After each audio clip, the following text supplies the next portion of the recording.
Should Shane Steichen be the coach of the year? I'm going to give you my argument as to why yes. I can't wait to hear yours on this and all the No Horsing Around podcast.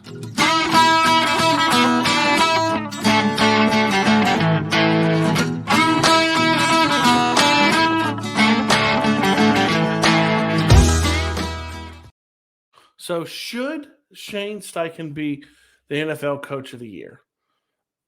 I'm biased. I'm going to give my argument as to why. I'm going to give you some of the other favorites and lay it all out there and let you guys decide what you think. But I'm going to tell you right now, I think he should be. I've had this argument sitting in my office. I've had this argument with one of my best friends.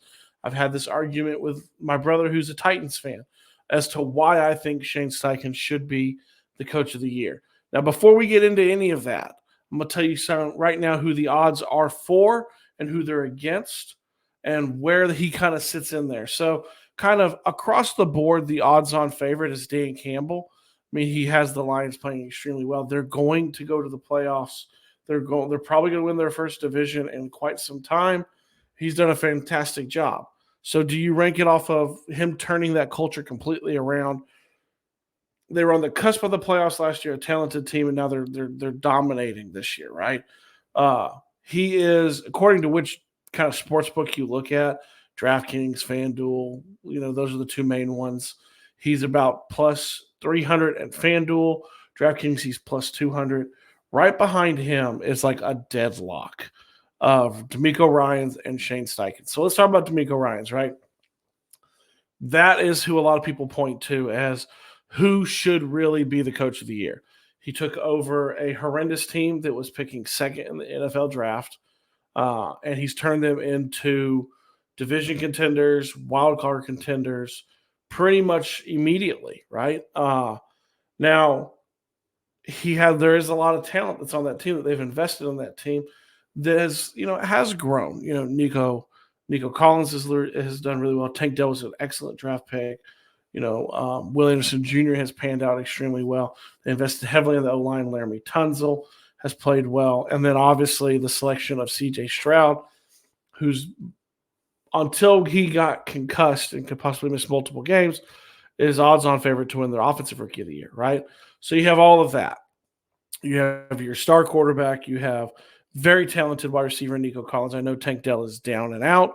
You have Dalton Schultz. You have, a pretty solid O-line, a pretty solid defense.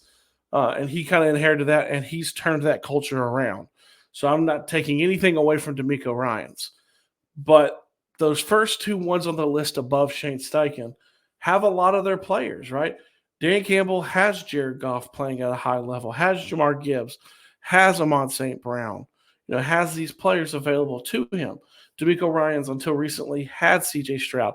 My argument, had they lost to the Titans, was how did they look without their star quarterback playing? Their QB1, their wide receiver 1, their wide receiver 2. They were down a lot of players in that game. They did persevere. They did win that game. My argument for Shane Steichen is look across the board, right? You inherited a 4-12-1 team from last year. There was a dumpster fire and a laughingstock because of what took place with Jeff Saturday, with the firing of Frank Reich, the hiring of Jeff Saturday, kind of that whole circus, right? Then you bring in Shane Steichen, and the circus doesn't really end. You bring him in, and what has he had to deal with? He had to deal with an injury to Jonathan Taylor, a contract dispute with Jonathan Taylor at the beginning of the year, him being on PUP, missing the first 4 games of the season, right? Being down Zach Moss the first game of the season, then Zach Moss came back, right?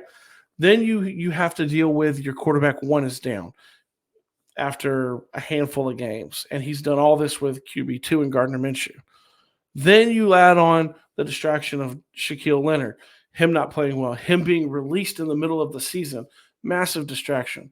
Then you also add in the suspension of your cornerback 1 in Isaiah Rodgers, your torn Achilles of your cornerback 2 in Dallas Flowers, right? Your stud rookie and Juju Brent's going down for 5 games in the middle of the season. Then you go to this last game, and you're down your wide receiver 1 in Michael Pittman Jr., right? You go down Zach Moss.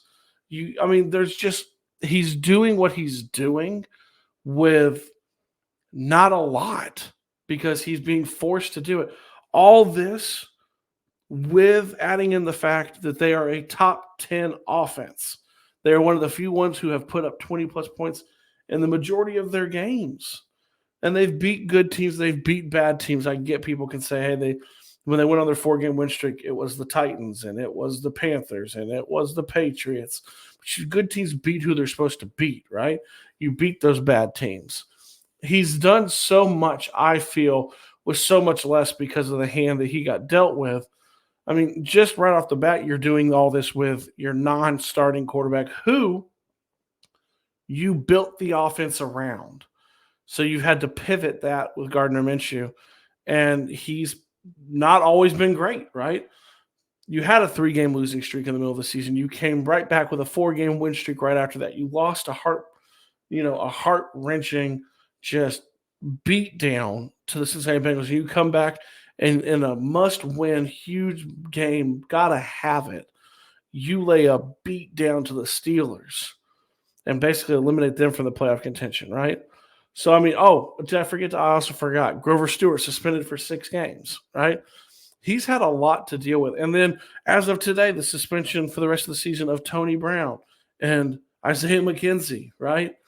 I mean, it's marveling at what he's doing. If he manages to get them to the playoffs, in my opinion, he is 100% the coach of the year. What do you guys think? Who's your coach of the year? What's your criteria, right? That's a big thing, too, when we talk about this. Is it the best coach coaching the best team? Is it a guy who took over a team that was bad, like Shane Steichen and DeMeco Ryan, and has made them respectable? Is it Mike McDaniel's another one that's a great name? Kyle Shanahan could be coach of the year every year. Kevin Stefanski's doing this a lot with smoke and mirrors, too, down in Cleveland. I mean, he's plus 1,200. He's not even really in the top 4. So, I mean, what's your criteria? Who do you give it to? Do you back me? Is it Shane Steichen? I want to hear from you. Drop it in the comments. Let me know, who is your coach of the year? Did I miss one? Is there a different one that I can just completely swung and missed on? As always, you guys, please like, share, subscribe, comment, tell a friend about it, pass it along, ding the bell so you don't miss the new episodes. We want you to interact with us. We're still here. We're still the voice for you guys. We're lucky enough to be able to do this. So let me know what you guys think. And as always, I love you. I know Zach loves you. The Colts love you. I think Shane Steichen loves us too. We're out.